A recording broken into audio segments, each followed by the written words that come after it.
பாக்கியராஜ் முருங்காயை அவ்வளவு பாப்புலர் பண்ணி விட்டார் இல்லையா? அது உண்மை இருக்கா இல்லையா சார்? உண்மை இருக்கிறது. நான் திருமணம் செய்துக்கலான் இருக்கேங்க, இல்லற வாழ்க்கை நல்லா இருக்கிறதுக்கு ஒரு மருந்து கொடுக்கணும்னு கேட்கறான். ஏன்பா அதுல என்ன உனக்கு சந்தேகம்? இல்ல சார், எனக்கு கொஞ்சம் கைப்பழக்கம் இருந்தது, தளர்ச்சி ஆகிவிட்டது. நயகரா தெரியாத இருப்பான், வயகரா தெரியாத இருக்க மாட்டான். இந்த வயகரா என்பது ஆண் உறுப்பினுடைய விரைப்புத்தன்மை அதிகப்படுத்துவதற்காக கண்டுபிடிக்கப்பட்ட மருந்தே அல்ல. இருதய நோய் உள்ளவர்கள், ரத்த கொதிப்பு உள்ளவர்கள், சிறுநீரக பிணி உள்ளவர்கள், இப்படிப்பட்டவர்கள்லாம் அதை பயன்படுத்தவே கூடாது. இந்த வயகரா எடுத்துக்கிட்டதுனால ஹார்ட் ப்ராப்ளம், ஹார்ட் அட்டாக் வருவதற்கு ஒரு வாய்ப்பு இருக்கிறது. அதனால வரும் என்று எல்லாருக்கும் வருதான்னா இல்ல. இயற்கையிலே அதை பெற முடியுமா? உணவுல நம்ம அதை எடுத்துக்க முடியுமா சார், மாத்திரை இல்லாம? மிக முக்கியம். உணவுல தான் சித்தர்கள் எவ்வளவு கண்டுபிடித்தார்கள். பாதாம், முந்திரி, பிஸ்தா இதெல்லாம் சாப்பிட்டாலும் ஆண்மை அதிகரிக்குமா சார்? நிச்சயமா அதிகரிக்கும்.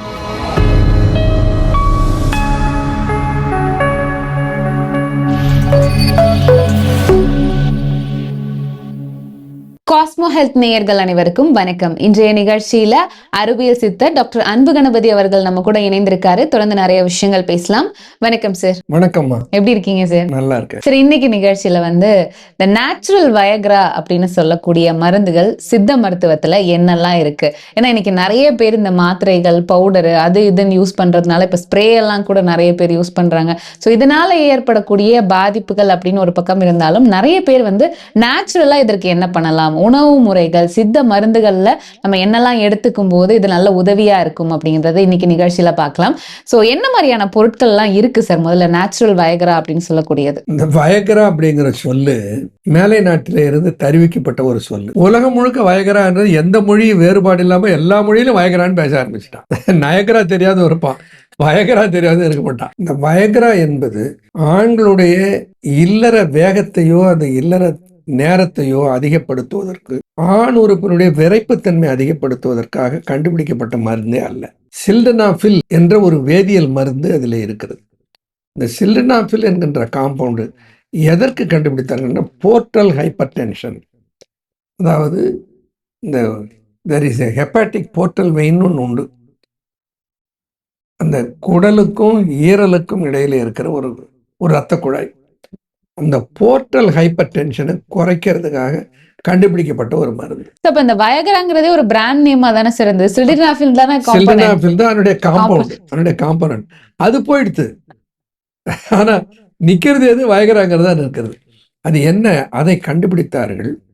அந்த சில்டனாஃபில் எடுத்துக்கொள்ளுகிற போது ஆண் உறுப்பின் விரைப்புத்தன்மை கூடுகிறது என்று அறிந்தார்கள். இப்ப என்ன பண்ணா, இந்த போர்ட்டல் ஹைப்பர் டென்ஷன்ல ஒரு 1000 ஒருத்தனுக்கு 2000 ஒருத்தனுக்கு தான் இருக்கிறது. ஆனால் இந்த எரெக்டல் டிஸ்ஃபங்க்ஷன் 10 பேருக்கு ஒருத்தருக்கு இருக்கிறது. இவருக்கு வித்துப்புள்ளா இதை என்று மருந்தை மாற்றி விட்டார். அப்படி வந்ததுதான் இந்த வயகரா என்பது.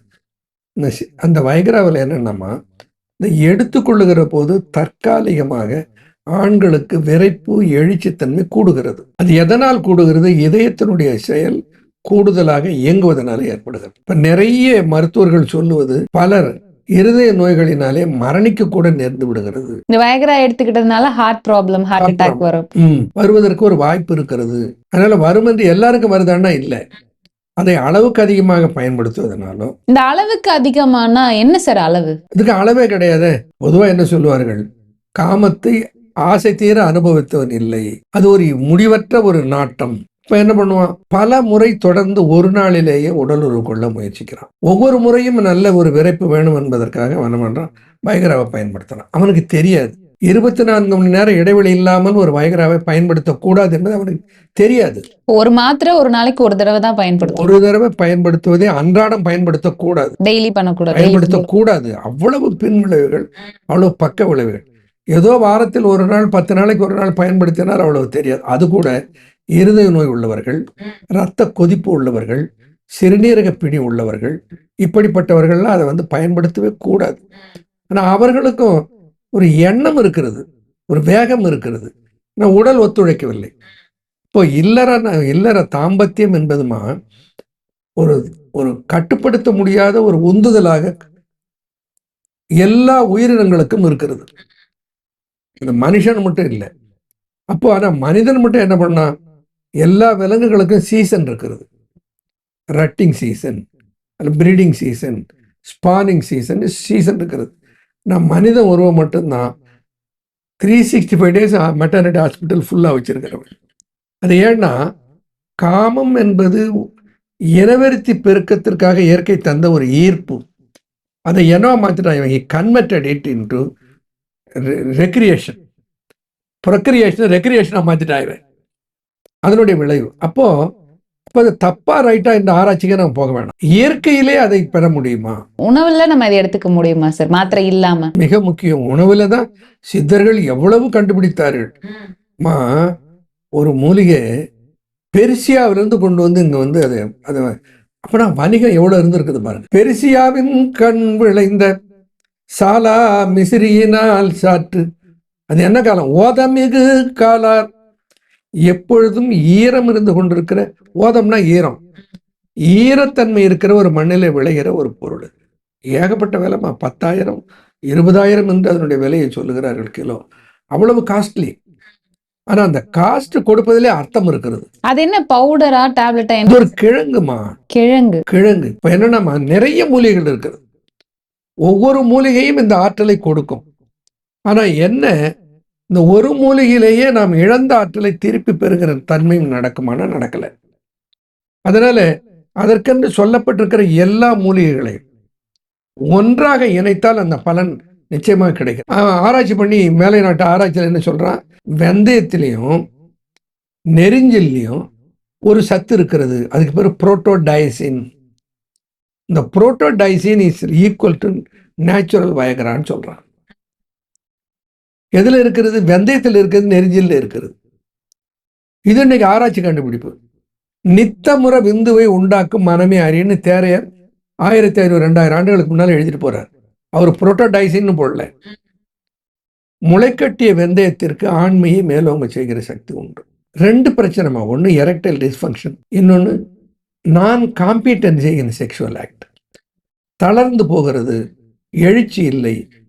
அந்த அந்த பெண்ணுடைய காமம் நிறைவுறுகிற வரையில் என்னால் தொடர்ந்து உடல் உறவில் நீடிக்க முடியவில்லை. சமீப காலத்திலமா பல மருத்துவர்களும் வந்து இந்த மாதிரி இந்த ஊடகங்கள்ல இந்த சுய இன்பத்தினால் தவறில்லை, சுய இன்ப பழக்கத்தினால் கேடு இல்லை என்று சொல்லி, அதனுடைய விளைவு என்ன, இளைஞர்கள் எல்லாம் சுய இன்ப பழக்கத்தில் தங்களை ஆட்படுத்தி கொண்டு அந்த விந்துவனுடைய இறுக்கத்தன்மை தளர்ந்து விந்து நீர்த்து போய் உடலுறவு கொள்ளுகிற ஆற்றலை இல்லாமல், என்ன கொடுமைமா. இப்போ வந்து கேட்கிறார்கள், எனக்கே ஆச்சரியமா இருக்கிறது. நான் திருமணம் செய்துக்கலான் இருக்கேங்க, நல்ல ஒரு இல்லற வாழ்க்கை நல்லா இருக்கிறதுக்கு ஒரு மருந்து கொடுக்கணும்னு கேட்குறான். ஏன்பா அதில் என்ன உனக்கு சந்தேகம்? இல்லை சார், எனக்கு கொஞ்சம் கைப்பழக்கம் இருந்தது, தளர்ச்சி ஆகிவிட்டது. அப்போ இதற்கெல்லாம் ஒரு நிரந்தர தீர்வு வேணும்னா நர்வ், மசில் அண்ட் பிளட், இந்த 3ஐயும் ஸ்ட்ரெங்தன் பண்ணுகிற உணவாக இருக்க வேண்டும். சார், குறிப்பா வந்து இந்த முருங்கைக்கீரை இதற்கு நல்ல மருந்து அப்படின்னு சொல்றாங்க. இது உண்மைதானா? படத்துல எல்லாம் கூட நம்ம இதை பாக்குறது உண்டு. பாக்கியராஜ் முருங்காயை அவ்வளவு பாப்புலர் பண்ணி விட்டார் இல்லையா? அது உண்மை இருக்கா இல்லையா சார்? உண்மை இருக்கிறது. நீரான விந்துவுமே நிச்சயமாய் கட்டிவிடும், சீரான மேனி செழிப்பாகும், நேராக நெருங்க மரச்சூடு நீண்ட குழல் மாதிரி முருங்கை விதையை மொழி. முருங்கை விதையில என்ன ஆகுமா, நீர்த்து போகிற விந்து கெட்டித்தன்மை அடையும். முருங்கை இலைக்கு காம ஊக்கி சக்தி உண்டு. இலைக்கு மட்டும் தானே? முருங்கை விதை, முருங்கை பிசின் முந்து நீரை தடுக்கும், மோரை போலே ஒழுகும், விந்துவை தடிப்பித்து மேனியிடும். எதுவா? முருங்கை பெரிய முருங்கை பிசின் கரிய நிற வாயுவை காதவிடும், பெரிய முருங்கை பிசின். முருங்கை பிசினுக்கு அந்த ஆற்றல் இருக்கிறது. இதை எப்படி பயன்படுத்தணும் சார் முருங்கை பிசின்? நான் ஏற்கனவே ஒரு முறை சொல்லியிருக்கேன், நம்ம சேனல்ல கூட பேசியிருக்கேன். முருங்கை பிசின், பாதாம் பிசின், அதாவது வாதுமை பிசின், கருவேலம் பிசின், இந்த பிசின்களுக்கு எல்லாமே வந்து ரெசின்ஸ், மரத்துலேருந்து வர்றதுக்கு இந்த ரெசின்ஸ்ன்னு சொல்லுகிற பிசினுக்கு விந்துவை தடிப்பிக்கிற ஆற்றல் உண்டு. விந்து நீர்த்து போனா அது கட்டுப்பாடின்றி இந்த உடல் உறவில் ஒரு சில அசைவுகளுக்குள்ளேயே விந்து வழி. சமீபத்தில் ஒரு வந்து நேரத்தில் மருத்துவம் பார்க்க வந்தார். சொல்றார், எனக்கு வந்து நேரத்தில் பிரச்சனை இல்லைங்க, ஆனால் எரெக்ஷன் வர மாட்டேங்குதுங்க. சரிங்க, எரெக்டைல் டிஸ்ஃபங்க்ஷனுக்கு நான் மருந்து கொடுக்குறேன், உங்களால் நெடுநேரம் உடல், அது 2-3 நிமிஷம் கூட எனக்கு பிரச்சனை இல்லைங்கன்னு சொன்னார். அடா சண்டாள பையில. அப்படின்னா அவன் என்னென்ன தெரியாமல் இருக்கிறான். அப்போ என்ன ஆகும், ஒரு உடல் உறவு என்பது குறைந்தபட்சம் 15 to 20 நிமிடம் இல்லை என்றால் அது பூரணம் வராது, திருப்தி ஆகாது. ஆனால் அது அந்த அளவுக்கு அவனுக்கு வந்து அந்த ஆண்மையிலே ஒரு செறிவில்லை. அகத்தியர் பரிபூரணத்துல மதன காம குளிகை என்று ஒன்றை சொல்லியது. அதுதான் மதன காம லேகியத்தில் நம்ம பண்ணி குளிகைன்னா மாத்திரை. அந்த குளிகைன்னா அந்த உருட்டி உண்டையா செஞ்சிருப்பாரு. இப்ப வயகரான்னா என்றென்றைக்கெல்லாம் உடலுறவு கொள்ளுகிறான்னா அன்றன்றைக்கெல்லாம் அதை சாப்பிடணும். வாழ்நாள் முழுக்க சாப்பிட்டுட்டு தான் இருக்கணும். ஏகப்பட்ட சைடு எஃபெக்ட்ஸ்.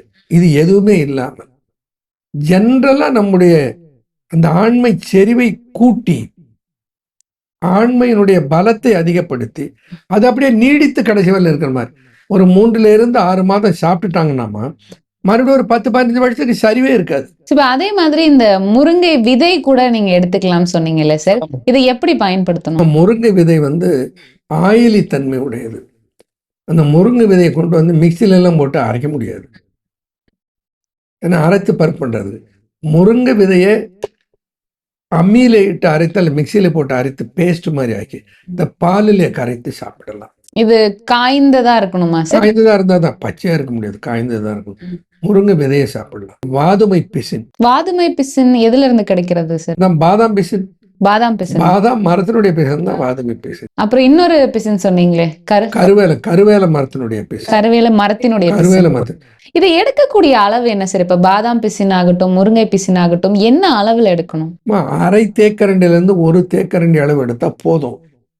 ஒரேடியா நாளைக்கே எல்லா பலனும் வரணும்னு 1/4 கிலோ போட்டு முழுங்கினா ஒரு பிரயோஜனம் கிடையாது. ஏன்னா அந்த ஆர்வ கோளாறு. இதை தொடர்ந்து எடுக்கணுமா. ஒரு நாள் சாப்பிட்டேன், ஒரு வாரம் சாப்பிட்டேன்னா நிச்சயமா பலன் கிடைக்காது. ஏன்னா இப்ப நாம் நன்றாக ஆண்மை இருக்கிறது, விரைப்புத்தன்மையும் உறவு கொள்ளுகிற நேரமும் நன்றாக இருக்கிறது.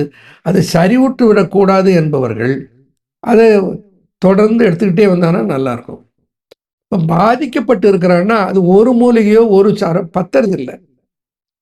அதனால தான் பல மூலிகைகளை அதற்கென்று சொல்லப்பட்டிருக்கிற சித்தர்கள் சொல்லியிருக்கிற அத்தனை மூலிகைகளையும் ஒன்றாக சேர்த்தது தான் மகள். சரி, அதே மாதிரி இந்த பாதாம், முந்திரி, பிஸ்தா இதெல்லாம் சாப்பிட்டாலும் ஆண்மை அதிகரிக்குமா சார்? நிச்சயமா அதிகரிக்கும். இதுல எல்லாமே சாப்பிடணுமா? இதை தவிர்க்கணும் அப்படி ஏதாவது இருக்கா? இல்ல எல்லாமே? முந்திரியை மட்டும் அளவா எடுக்கணும். ஏன்னா முந்திரிக்கு இந்திரிய புஷ்டி உண்டு.